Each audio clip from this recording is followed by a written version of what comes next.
The Second Coming of Christ iprogram yakanangana nekudzoka kwa Jesu Kristu. Idi Jesus is coming again. Asi mukati meBhayibheri zvinoita sekunge paachauya tinenge tisiri kumachechi, tinenge tiri kudzimba, kumabasa, kuminda nekumwe kwakadaro. Muprogramu inoyi ndina mukoma Gift Rodzi. Tati timboteera kudzimba kwatinoswera. Ichokwadi chiri kutaurwa naCaston Betera iyi. Jesu haazouyi tiri kuchechi kana panzvimbo dzekunamatira.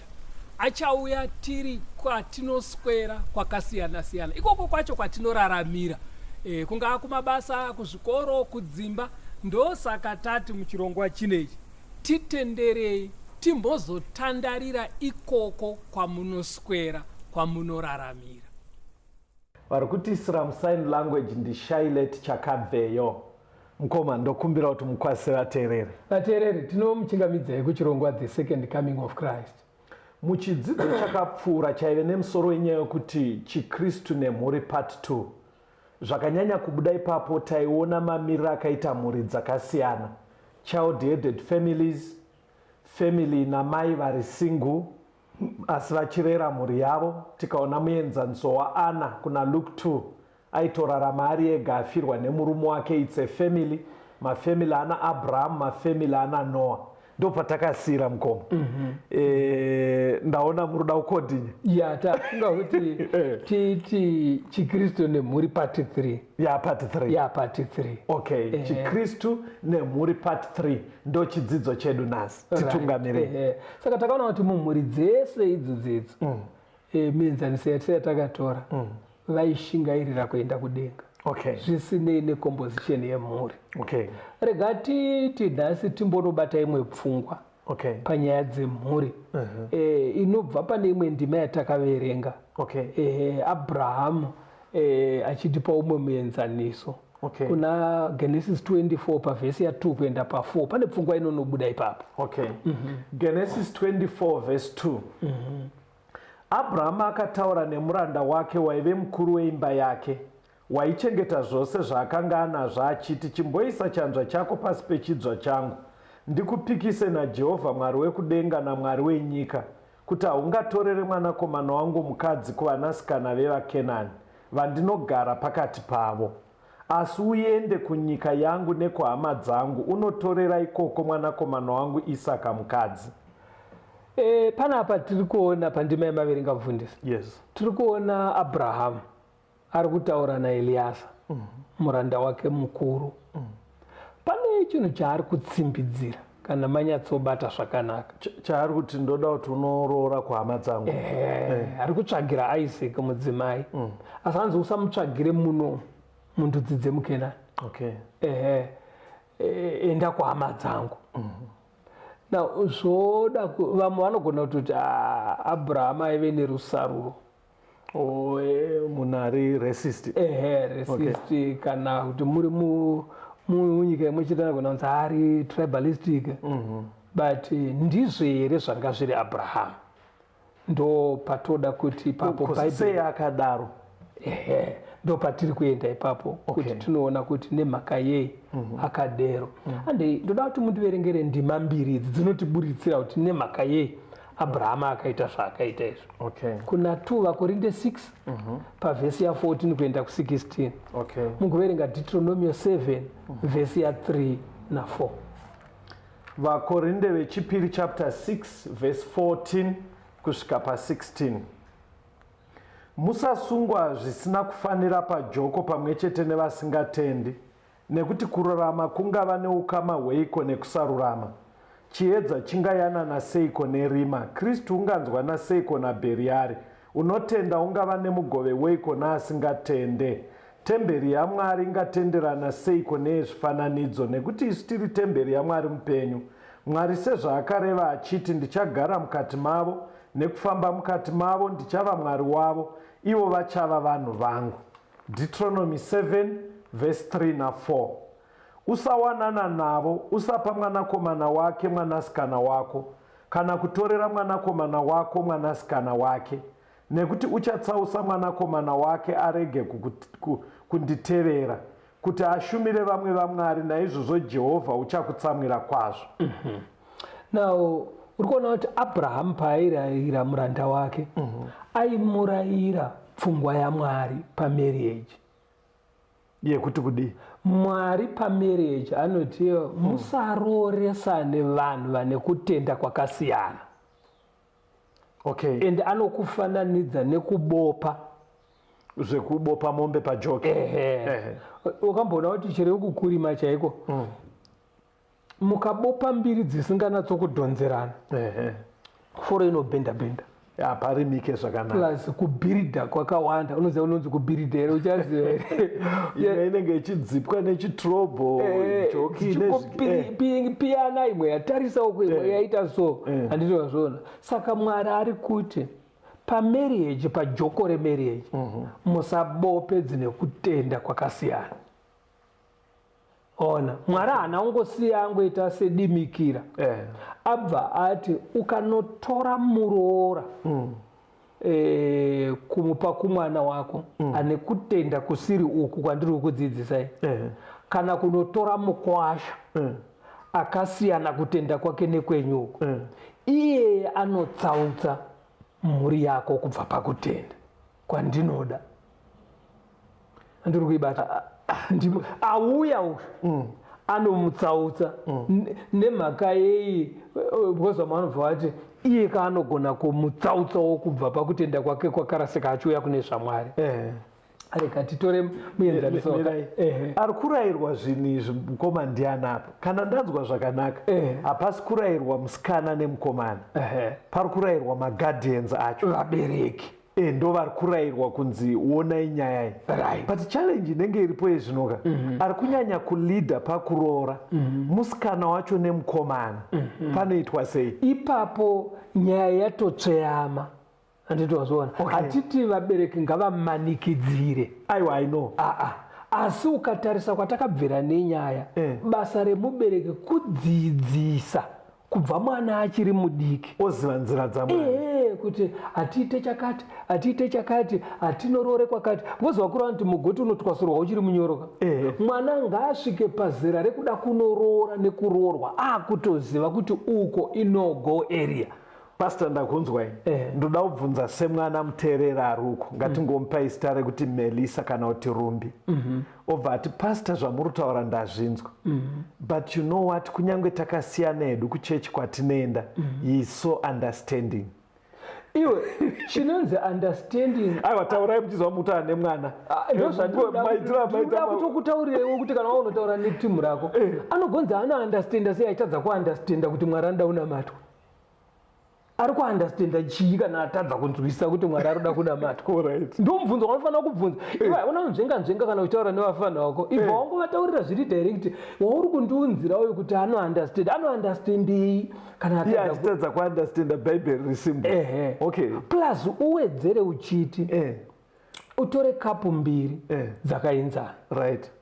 Woti wadzigadzikapo, wotora mvura iri kubhoira, woidira mahafu, wotora imwe yabva mufiriji iri kutonhora, woisa mahafu mune imwe kapu, wochidira mvura dziya mukapu 1 pambiri.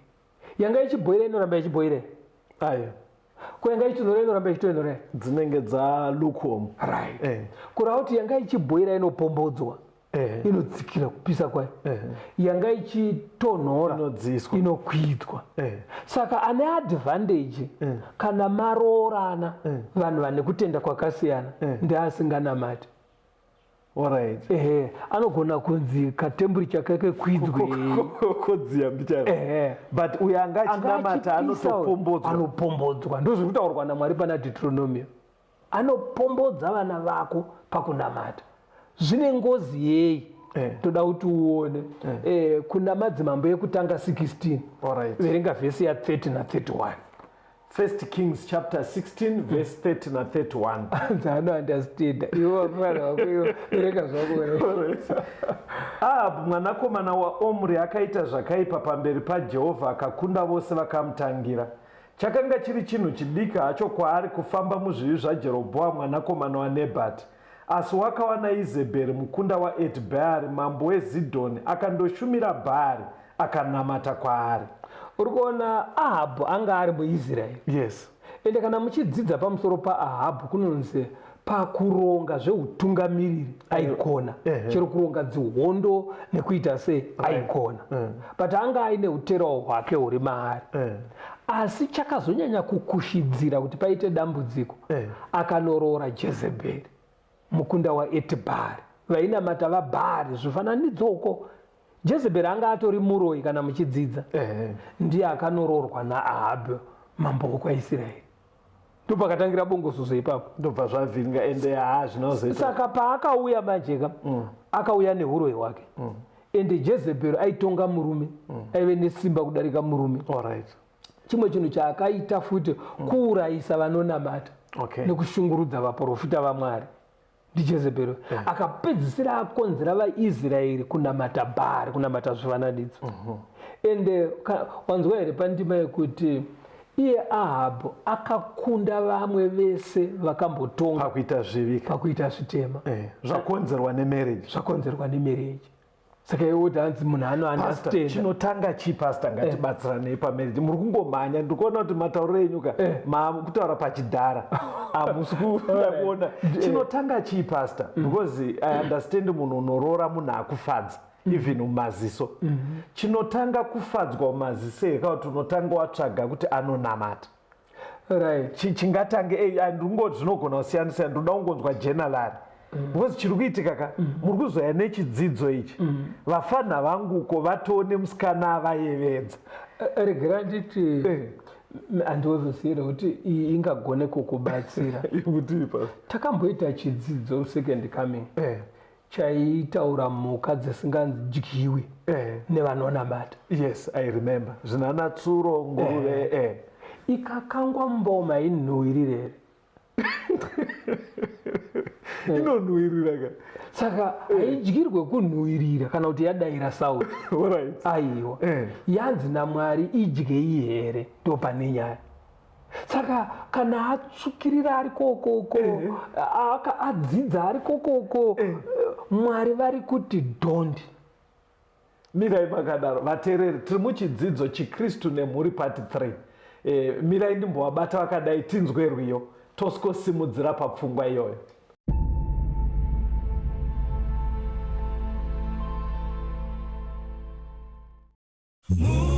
Musandivhure tenzi inzwa inochema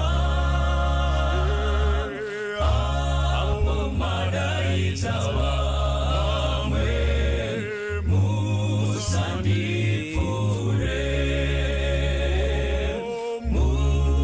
muponesi inzwa inochema.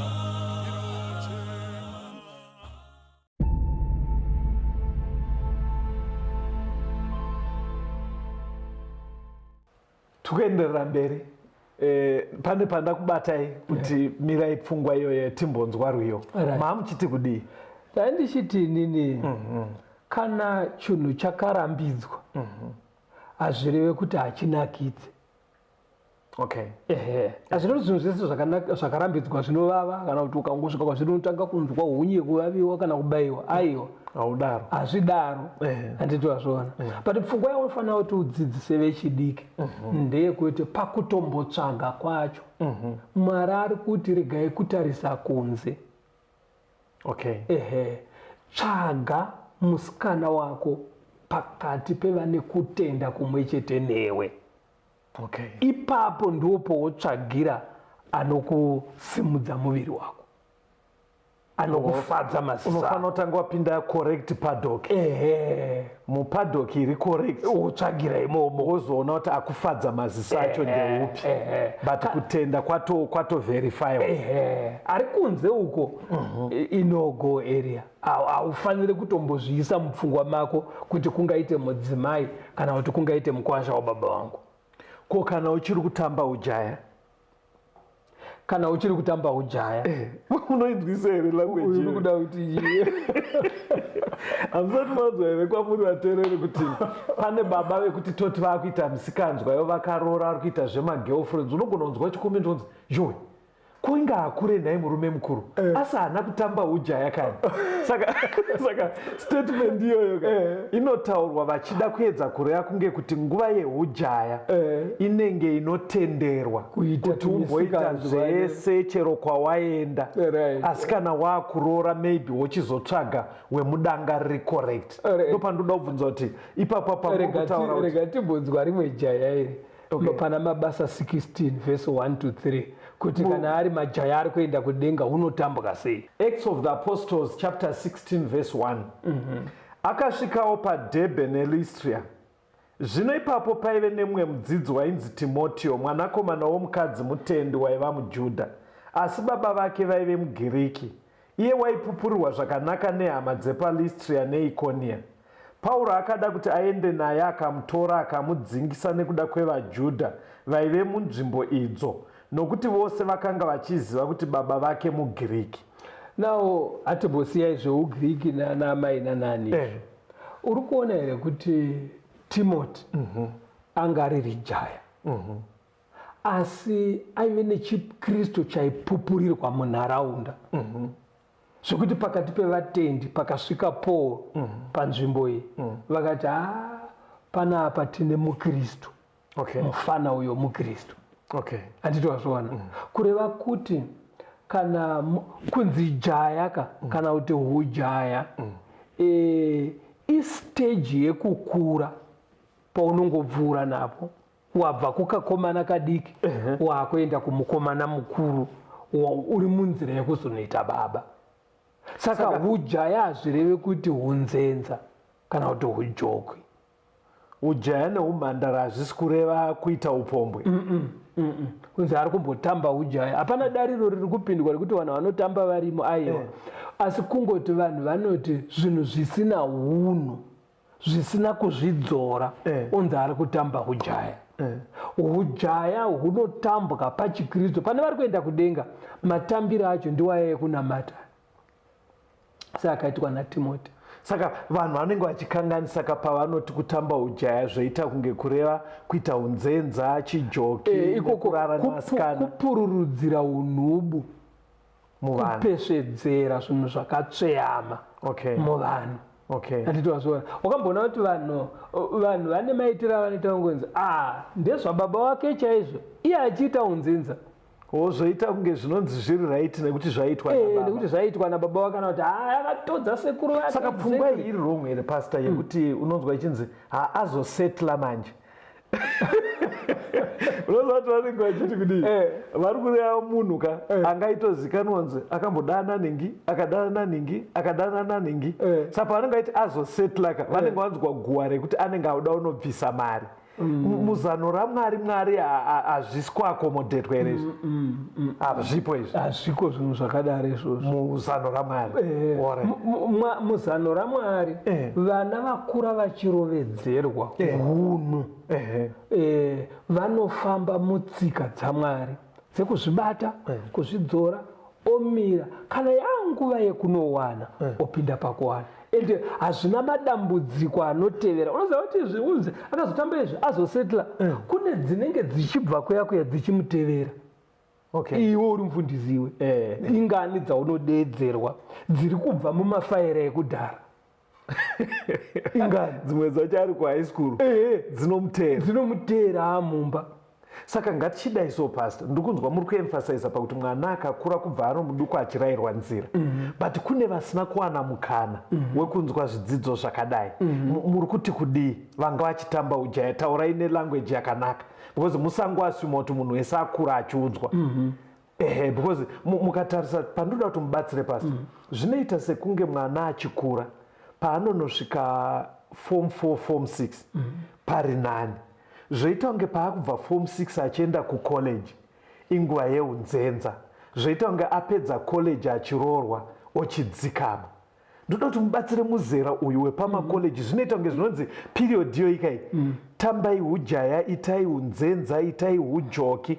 Vamwe havana kumbowana dzidziso vachikura, mungabatsira muchiti kudii? Kana vasina kumboiwana, asi vari kutosangana nayo iye zvino, irombo rakanaka. Zvinoita Mwari anoti pawatangira anokubatsira ipapo, kunyange kuine mamwe mavanga asingazobviswi, because pavanenge vachitamba kuyaka pane dzavanouya vakatsiga, nozvanonzi kutsiga, zvosanganisana zvirwere, saka dzatsigwa dziya pamusoro unoshaya anokutura sometimes. Ende dzimwe vanhu vanonetseka mumichato macho pavanozonopinda, unoziva kuti vamwe anenge achiti ane mwana kuKabuzuma, ane mwana kwaChiduku, ane mwana kuMabvuku, ozouya mumba so azvigarike uko kuya vakufona na sekuru, mwana aroda fizi kunoko, kwafiwa namai nini vemwana ari kunetseka kuti oenda here kunhamo, uye ari kutyira kuti anozonosangana namai vemwana wacho, saka zvinenge zvingorine macomplication. Pastor, ndoda kubvunza mubvunzo uri direct wekubatsira echidiki. Imimi from experience hatina nguva yekuti maybe mamusina kuzvigadzira kuti pamavhesi, zvichiri possible here kuti iye zvino izvi vanhu varoorane, mumwe ari jaya mumwe ari mhandara, kumashure uko vasina kumboita upombo? Zviri very possible shamwari, ende zviri kutoitika vakomana nevasikana. Usafunga kuti kana iwe usisirika nyika yese haisisiri, aiwa, asi zviri possible, variko, ende Mwari anotokukundisa. Kana usati wabva paujaya kana paumhandara, tenda Mwari, ukumbire Mwari vakubatsire, utoramba wakadaro, zvinogoneka, ende zvine mabenefits akawanda kudarika kumboita nzenza. Rega tidzokere kunyaya yedu yaTimoti. Nyaya yaTimoti kana muchidzidza aive nechikristu chairumbidzwa. Amai vaTimoti Eunice vanga vari muJudha, baba vake vari muGiriki. Andizvona tadzokera kunyaya iyaya yekunzi vanhu ngavaroorane vane kutenda kwakafanana. Now uri kuona here chakaitika panapa, Paul ozouya audzwa kuti mufana wekauyu anonamata, ende zvezviwo Timoti akatendeuka akaita mukristu. Paul akuda kuenda kune imwe nzvimbo yanga yakazara vaJudha, akati ndikaenda newe usina kudzingiswa kunonoita dambudziko. Akatozomudzingisa akura. Tsika yechiJudha yaiti mwana mukomana anodzingiswa ari muchechi aine 8 days. Mai vachienda kuchechi, pati baba vari muhedheni, hazvina kubuda, baba vakaramba, wangu haadzingiswe. Saka ndo mamwe madambudziko anosanganikwa nawo kana vanhu vakaroorana, umwe aine chitenderi chake, umwe aine chake. Anditozvona kune zvimwe zvinonoramba kuita nekuda kwokuti wakaroorana naye haawirirane nazvo, asi izvo zvichidiwa naMwari. Saka ndo amwe madambudziko amunosangana nawo vateereri kana manoroorana zviri kunze kwezviri kurayirwa naMwari. Ndosaka Abrahama akatsimbidzira kuna Eliasi. Mukoma, ndinemi pekuti kutenda kumwe chete ndapanzwa, but pane pamwe pekuti anobva toti ndotenda muna Jesu ndoenda kuchechi, but neziso rechikuru unenge uchiona kuti apa hapana umira mushe. Tinobatsira sei vana vekuti auya naye oti sekuru ndiye mukomana wangu? Saka mukuona kwedu kana munhu achiti anotenda mukoma, pane zvinotooneka even tisati taona mwoyo wake, pane zvinogona kutooneka kuti uyu zveshuwa anotenda muna Jesu. Usaka wobva wati kumuzukuru wako, mwanangu, munhu wako uyu nemaitiro anoita musoro wake kudai anenge ari mukomana, zvese zviri right here? Wobva wanzwa muzukuru achinditi, sekuru, don't judge a book by its cover. Panobatsirwa semanzwa padainapo. Aiwa, ndatokubata. Zvinoita Mwari pakusika kwaakatiita hadzisi dzidziso chete. Akatipa futi pfungwa dzinonyatsokudhonza. Unoziva kuti pfungwa kana dzakanyatsogadzikana dziri mugaringiro madzo, unotonyatsoona kuti iyi feki, saka uchiona vanhu kana vachifamba vachibata machira anotomadaiwo kuti aone machira ehembe chaiwoka munhu anogona kuona kuti iri harisi jira chairo iri ndiri kunyebedzera pega vanhu pavanongoti chero zvazvaita pamarriage kune zvimwe zvese pamotikari pakutenga mombe chaiko anotokudza kuti ikrosi imbwa chaiyo ukaita naye kuli anti-crosi haisi piwa nikirikinirichibeki anditowazviona pavanhu ndo vanongoti chero necross anongotora pamarriage aiwa kumunhu mukuru ndinenge chitozoona kuti iro icross but iye manje anokurumidza no don't judge a book by its cover right bhuku rainzarwoka ranga riri bhuku rine content iri correct raidze kana rabvaruka kavha kwete ndimwe ramunotonyatsoona kuti chero kavha yacho ayo parupamba munotoona saka vechidiki tokumbira kuti pfungwa ngadzidhonze kunyatsa kuona chaiko mwari anda kuti ushandise pfungwa dzako ngadzinyatsa kudhonza kunyatsa kuona kuti mapfekero akaita nezvaakaita musoro idi munhu idzenga uyo hapana marriage inobuda munhu anogona kuti zvebhizinesi nezvimwe zvese anonobvunzawo vechikuru vane experience zvemarriage zvega ndo zvaanobva ati ndindoita ndega rega tipedzise nyaya yedu pada 2 Timothy 1 vhesi ya5 okay 2 Timothy 1 vhesi 5 ndicheudzwa kutenda kusinganyengere kuri mauri kwaimbogara muna mbuya vako vaRoisi nomuna mai vako vaJuniki kwandinoziva kwazvo kuti kunogarawo mauri rombo rakanaka kuna Timothy akaita ambuya vai vakasimba namai vai vakasimba ndo mabudiro akaita otherwise paisabudika unoona kuti vamwe unozonzwa kuti handiti kana waroorwa unongoenda kuchechi yemurume zvotaurika nechiti handakupindai varume wangu handiti uri kuona ko kana varume vacho vari muhedheni sababa waTimothy vari mugiriki handiri kuona panotoita dambudziko ipapo but ukanzwa vanhu vachizvitaura mungomaka vanotoita nga vari kureferenza kunge pane pazvakanyorwa unotosangana nemunhu woti because mune maimbobata mese wonzwa ndakamira kudhara ndakuenda kuchechi yearume angu saka anotaura sekunge pane pazvakatonyorwa kunzi ukaroorwa mukadzi ngaachienda kuchechi kwemurume kutadza kwaapuraya pai panonzi zviisei pasi pevarume venyu handiti wazviona sekunonzi murume kana achikuroora aroora mweya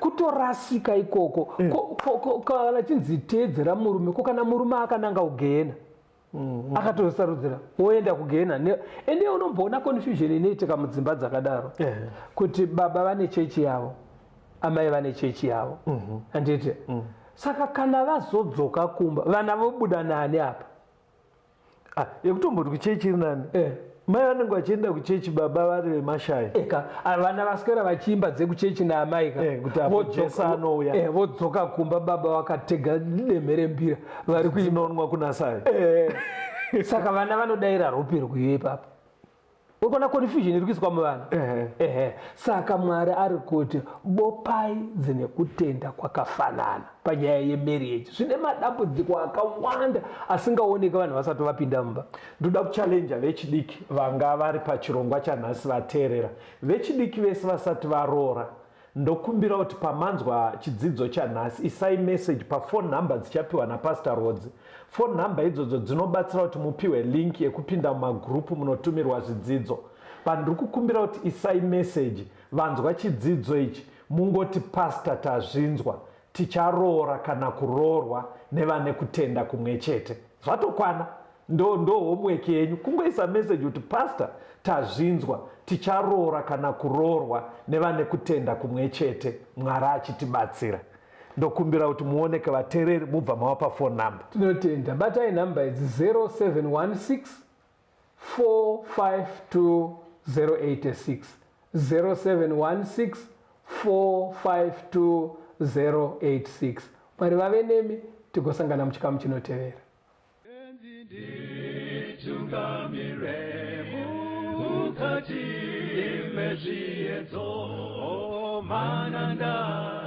Andibata temwedo domboni wikende temwemo otungamirete tenzidi tungamire semwana awonyara tabu ungaya nyanza mananda anomunzwa kanama atinyarara imwite tenzi wenyanza tenzini tungamire aponda yasvika nyanza mananda aondichisa handichina zororo ndotsamira kune mwika ngandinzwe imwi motiti ndinokutungamira